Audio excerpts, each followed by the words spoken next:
ನಮಸ್ಕಾರ ಸ್ನೇಹಿತರೆ, ಕನ್ನಡಿಗ ಚಾನಲ್ ವೈಟಿಗೆ ತಮ್ಮೆಲ್ಲರಿಗೂ ಸ್ವಾಗತ. ನಾನಿವತ್ತೊಂದು ಅದ್ಭುತವಾದಂಥ ಹಾಗೂ ವಿಚಿತ್ರವಾದಂಥ ಸಂಚಿಕೆಯೊಂದಿಗೆ ತಮ್ಮ ಜೊತೆಗೆ ಹಾಜರಾಗಿದ್ದೀನಿ.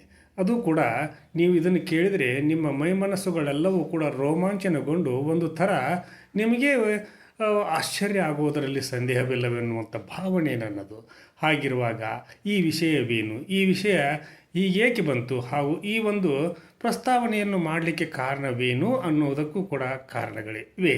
ಹಾಗಿರುವಾಗ ಈ ಒಂದು ವಿಷಯವನ್ನು ನನ್ನ ಕನ್ನಡಿಗ ಚಾನಲ್ ವೈಟಿಯ ಎಲ್ಲ ನನ್ನ ವೀಕ್ಷಕರಿಗೆ ತಲುಪಿಸಿ ಅವರಿಗೂ ಕೂಡ ಈ ವಿಷಯ ತಿಳಿಯಲಿ ಅನ್ನುವಂಥ ಒಂದು ಮನೋಭಾವನೆಯಿಂದ ಈ ಸಂಚಿಕೆಯನ್ನು ನಾನು ಮಾಡ್ತಾ ಇದ್ದೇನೆ.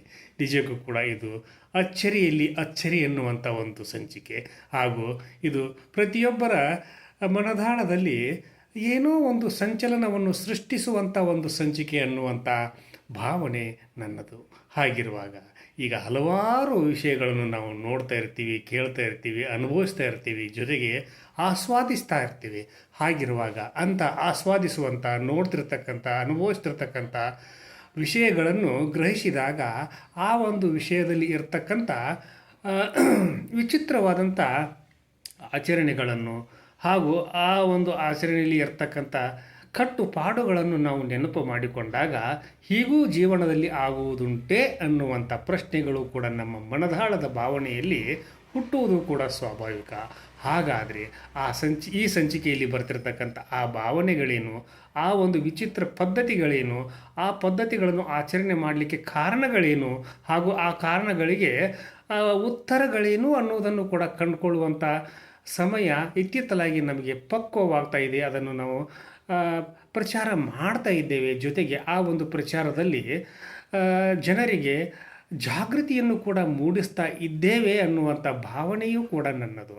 ಹಾಗಿರುವಾಗ ಆ ವಿಷಯವೇನು, ಆ ವಿಷಯದಲ್ಲಿ ಬರ್ತಿರ್ತಕ್ಕಂಥ ತಾತ್ಪರ್ಯವೇನು ಅನ್ನೋದನ್ನು ಕೂಡ ಈ ಸಂಚಿಕೆಯ ಮುಖಾಂತರ ನಾನು ನಾಡಿನ ಜನತೆಗೆ ಈ ಸಂಚಿಕೆಯನ್ನು ಪ್ರಸ್ತುತ ಪಡಿಸ್ತಾ ಇದ್ದೇನೆ ಅನ್ನುವಂಥ ಮುನ್ನುಡಿಯೊಂದಿಗೆ ಇವತ್ತಿನ ಸಂಚಿಕೆಯನ್ನು ಪ್ರಾರಂಭ ಮಾಡ್ತೀನಿ. ಬನ್ನಿ ಸ್ನೇಹಿತರೆ. ಜೊತೆಗೆ ಈ ಒಂದು ಇದು ಒಂದು ವಿಷಯ ನಮ್ಮ ದೇಶದಲ್ಲಿ ಆಗುವಂಥ ಒಂದು ವಿಷಯವಲ್ಲ.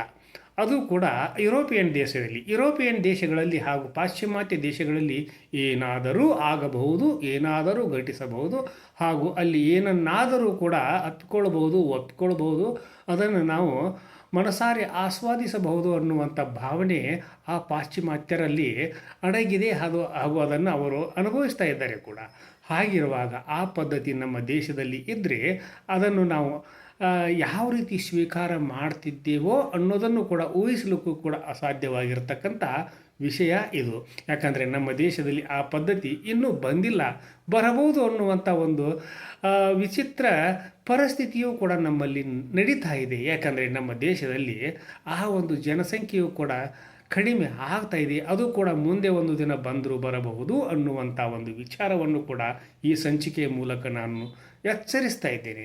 ಹಾಗಿರುವಾಗ ಆ ಪಾಶ್ಚಿಮಾತ್ಯ ದೇಶದಲ್ಲಿ ಯಾವ ದೇಶದಲ್ಲಿ ಈ ಘಟನೆಗಳು ಜರುಗ್ತಾ ಇವೆ ಅನ್ನೋದನ್ನು ಕೂಡ ನೀವು ತಿಳ್ಕೊಳ್ಳಿಕ್ಕೆ ಕಾತರರಾಗಿದ್ದೀರಿ ಅನ್ನುವಂಥ ಒಂದು ಭಾವನೆ ನನ್ನದು. ಹಾಗಿರುವಾಗ ಆ ಒಂದು ವಿಚಾರಕ್ಕೆ ನಾವು ಹೋಗೋಣ. ಬನ್ನಿ ಸ್ನೇಹಿತರೆ. ಅದು ಕೂಡ ಯುರೋಪಿಯನ್ ದೇಶದ ಲಾಟ್ವಿಯಾ ದೇಶದಲ್ಲಿ ಮಹಿಳೆಯರೇ ಗಂಡಂದಿರರಿಗಾಗಿ ಬಾಡಿಗೆ ಗಂಡಂದಿರರಾಗಿ, ಅದು ಸ್ವಂತ ಗಂಡಂದಿರರಲ್ಲ, ಬಾಡಿಗೆ ಗಂಡಂದಿರರಿಗಾಗಿ ನುಗ್ಗಲಿನಂತೆ ನುಗ್ಗುತ್ತಾ ಇದ್ದಾರೆ ಅನ್ನುವಂಥ ವಿಷಯ ಇತ್ತಿತ್ತಲಾಗಿ ಬೆಳಕಿಗೆ ಬರ್ತಾ ಇದೆ.